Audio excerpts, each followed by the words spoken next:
Hello friends, नमस्कार। स्वागत है आप सभी का SDMM एजुकेशनल सोसाइटी पे। तो अगला हिंदी का प्रैक्टिस सेट लेकर आ गया हूँ। तो चलिए स्टार्ट करते हैं आज का हिंदी का प्रैक्टिस सेट।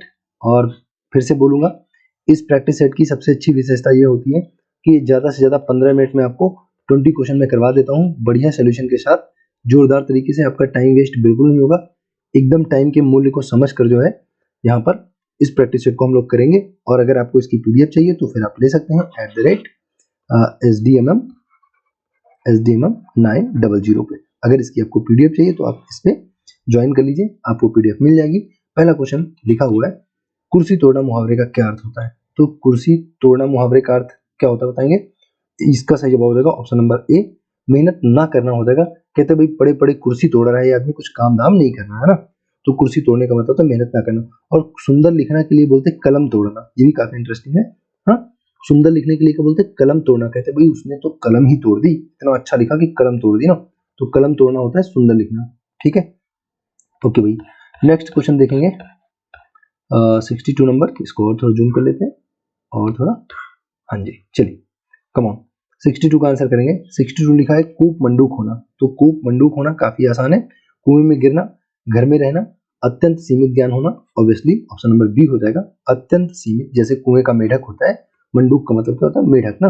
तो कूप मंडूक मतलब हो जाएगा, कूप मतलब कुआं हो जाएगा, मंडूक मतलब मेढक। तो जो कुएं का मेढक होगा उसका मतलब होता है कि वो सीमित जगह में रहता है, सीमित स्थान में। तो अत्यंत सीमित ज्ञान के सेंस में इसको यूज किया जाता है।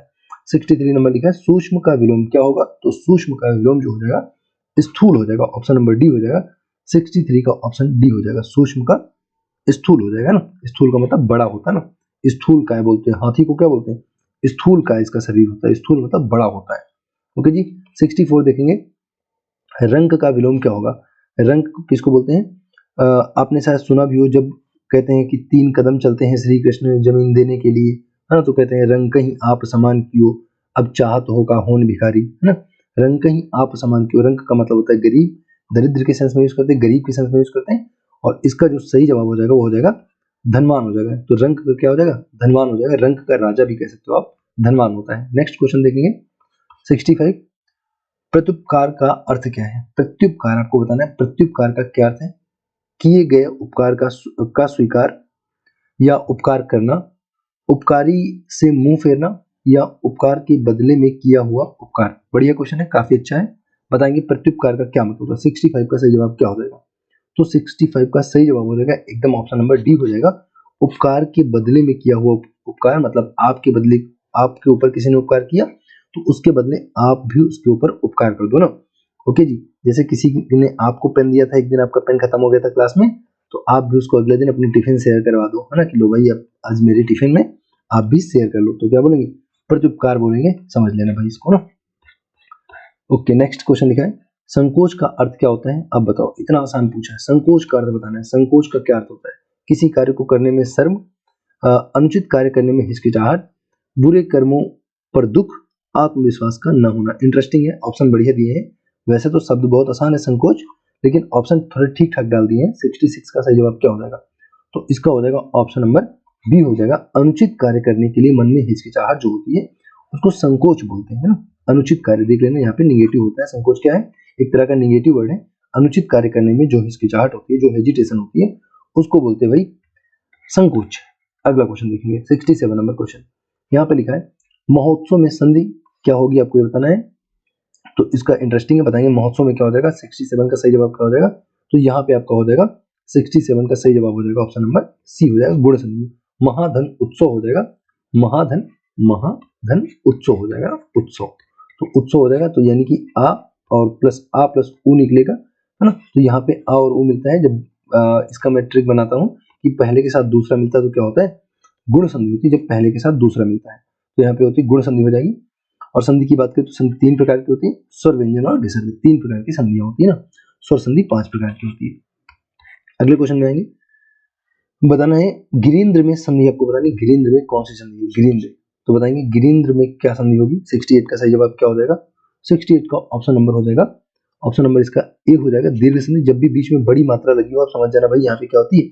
यहाँ पे हमेशा ही दीर्घ संधि होती है। जब बीच में बड़ी पाई लगी हो तो समझ लेना दीर्घ संधि वहां पे होने वाली है ना। गिरीन्द्र की बात करें अगर, तो इसका जो संधि विच्छेद हो जाएगा, अगर हम लोग इसकी बात करें तो गिरिधन इंद्र हो जाएगा।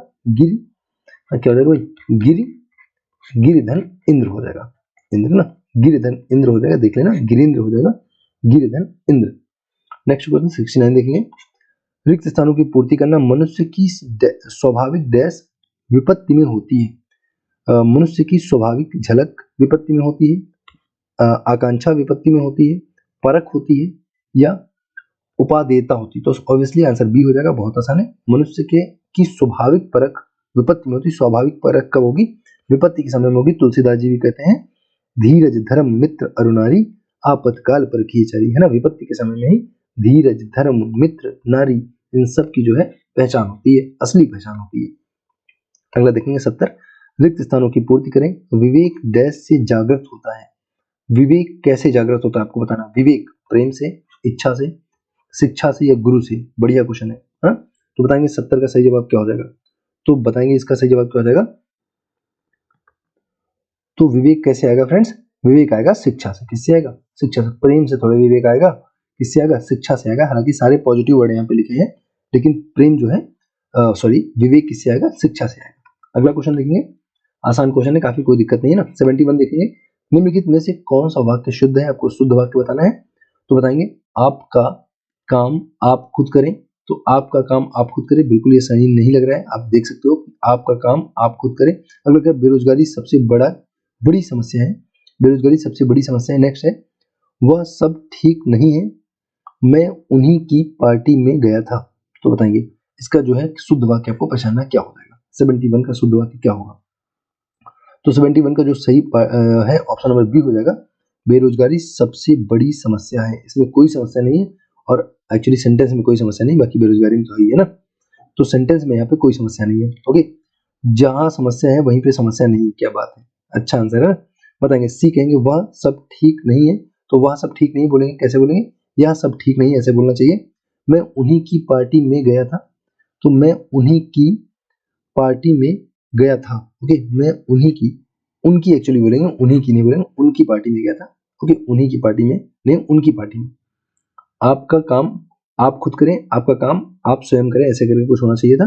तो देख लेना भाई, ये वाला आंसर सही है इसका। नेक्स्ट क्वेश्चन है जी, बताएं।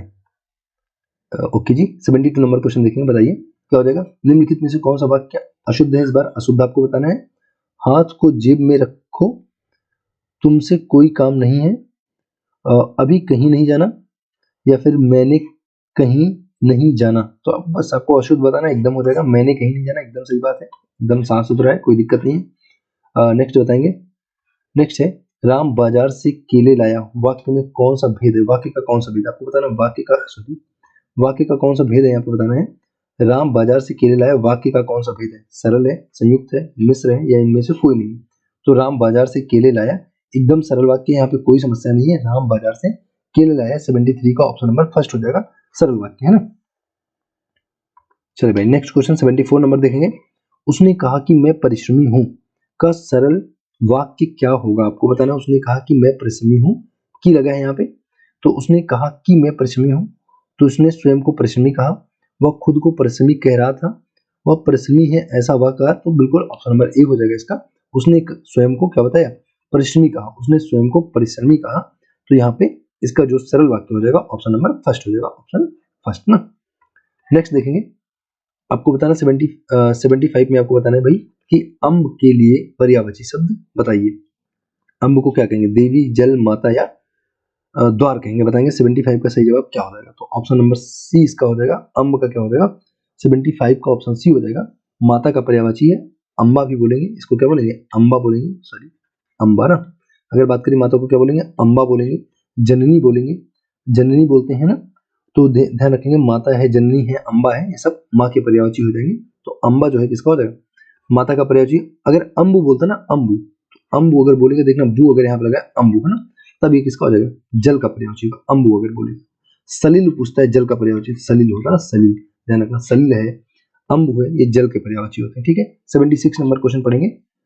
बताना है आगरा के लिए आगार, क्या बताना, आगार के लिए आपको पर्यायवाची शब्द बताना, आगार के लिए ना, बताएंगे। तो बताइए यहाँ पे बताना आगार शब्द के लिए पर्यायवाची क्या होगा, बताइए। अंगार, भंडार, किनारा या आगामी। तो आगार के लिए क्या यूज करेंगे, 76 का आंसर करेंगे। 76 का सही जवाब हो जाएगा ऑप्शन नंबर आपका डी हो जाएगा भाई। आगार का मतलब होता है आगामी, 76 का ऑप्शन नंबर आपका डी हो जाएगा। आगार का मतलब होता है होने वाला या आगामी हो जाएगा ना। ओके जी, तो ये हो जाएगा, कोई समस्या यहाँ पे नहीं। नेक्स्ट देखेंगे 77 नंबर क्वेश्चन। छोटा, देखो ये सिर्फ प्रैक्टिस हो रही है और कुछ भी नहीं ना, केवल प्रैक्टिस, और इसी में भलाई है। आखिरी समय जब भी आप किसी पेपर की देखो प्रैक्टिस इसी तरह की जाती है, बहुत ज्यादा उसमें डिटेल आप करोगे तो गड़बड़ आ जाएगा मामला ना।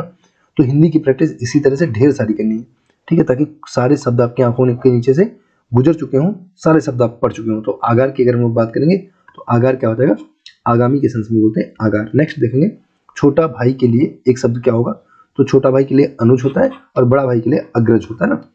छोटा भाई अनुज होता है, बड़ा भाई अग्रज होता है, और सहोदर होता है सगा भाई। अन्य उदर मतलब होता है दूसरी माँ के जन्म से सौतेला भाई होता है। सहोदर सगा भाई होता है, एक ही माँ के गर्भ से जन्मे, और अन्य उदर होता है अन्य माँ के उदर से जन्मा हुआ ना। ओके भाई, तो इसका हो जाएगा 77 का ऑप्शन नंबर आपका हो जाएगा बी अनुज हो जाएगा, कोई समस्या नहीं होनी चाहिए। और यहाँ पे जो ऑप्शन नंबर सी पे लिखा मातुल लिखा हुआ है, मातुल का मतलब होता है मामा। मातुल का मतलब होता है माँ, मातुल के मतलब माँ के तुल्य, हाँ मामा होता है माँ के तुल्य, मतलब मातुल होता है मामा, मतलब माँ का भाई होता है ना। तो यहाँ पे अग्रज बड़ा भाई, अतुल छोटा भाई, सहोदर सगा भाई, और मातुल मम्मा का भाई। मम्मा का भाई मतलब माता का भाई, मातुल होता है। इंटरेस्टिंग है ना।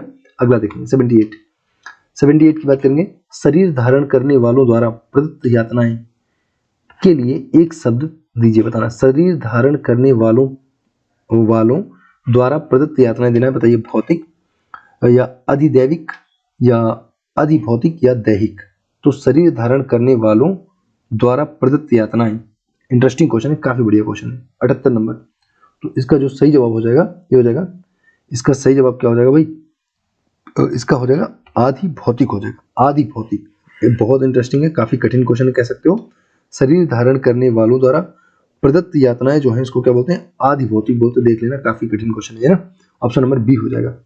नेक्स्ट देखेंगे, लास्ट के 2 क्वेश्चन और बचे हैं, फटाक से देखते हैं। बताना है वाक्य के किस भाग में त्रुटि है, आपको त्रुटि पहचाननी है, एरर बताना है, कहाँ पे एरर है, कहाँ पे गलती है, बताइए। तुम कक्षा में आते हो तो तुम्हारी पुस्तक साथ क्यों नहीं लाते। तो तुम कक्षा में आते हो तो पुस्तक साथ, तुम ऑब्वियसली यहाँ पे कहाँ पे दिक्कत लग रही, ऑप्शन बी में हो जाएगा, क्योंकि तुम का जबरदस्ती का यूज यहाँ पे किया है। तुम्हारी पुस्तक, हाँ तुम कक्षा में आते हो तो अपनी पुस्तक साथ क्यों नहीं लाते, ये होना चाहिए, तुम्हारी यहाँ पर नहीं होना चाहिए। तो 79 का ऑप्शन नंबर बी में भाई समस्या हो गई है, ऑप्शन बी हो जाएगा 79 का ना। क्योंकि यहाँ पे क्या है, निजवाचक विशेषण जो है अपनी का प्रयोग करना चाहिए। तुम्हारे के साथ क्या होता है, निजवाचक विशेषण अपनी का यहाँ पे यूज होगा, अपनी पुस्तक साथ क्यों नहीं लाते। निजवाचक क्या हो जाएगा, अपनी, ठीक है। 80 नंबर क्वेश्चन है, वाक्य किस भाग में त्रुटि है, फिर से बताना है। मान लो समय पर काम पूरा ना हुआ तो फिर क्या करोगे। मान लो समय पर काम पूरा ना हुआ तो फिर क्या करोगे, बताइए। 80 का सही जवाब क्या हो जाएगा, तो यहाँ पे बताएंगे क्या हो जाएगा। तो ये भी भाई काफी देख लो, एक तरह से कह सकते हो मान लो की जगह पर मान ले हो जाएगा ना।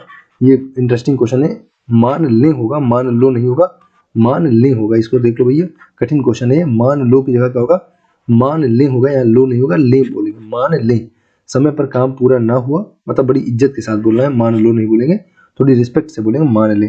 तो ऐसे करके हम लोगों ने फटाफट के अंदाज से मात्र 13 लगभग कह सकते हो, 13 मिनट के आसपास आपका 20 क्वेश्चन प्रैक्टिस सेट करवा दिया एकदम ताबड़तोड़। आप एक बार इसका अच्छे से रिवीजन कर लेना, और अगर आपको पीडीएफ चाहिए तो इसको देख लेना, ठीक है भाई। तो इस तरह से हम लोग काफी वीडियो यहाँ पे पढ़े हुए, लगभग 100 के आसपास जीके और हिंदी के वीडियो पढ़े हैं। अगर आपको कम समय में पढ़ना है तो फटाफट से ताबड़तोड़ इसका रिवीजन कर लीजिए, पढ़ लीजिए मन लगा के। ओके, ठीक है, टेक केयर, बाय बाय।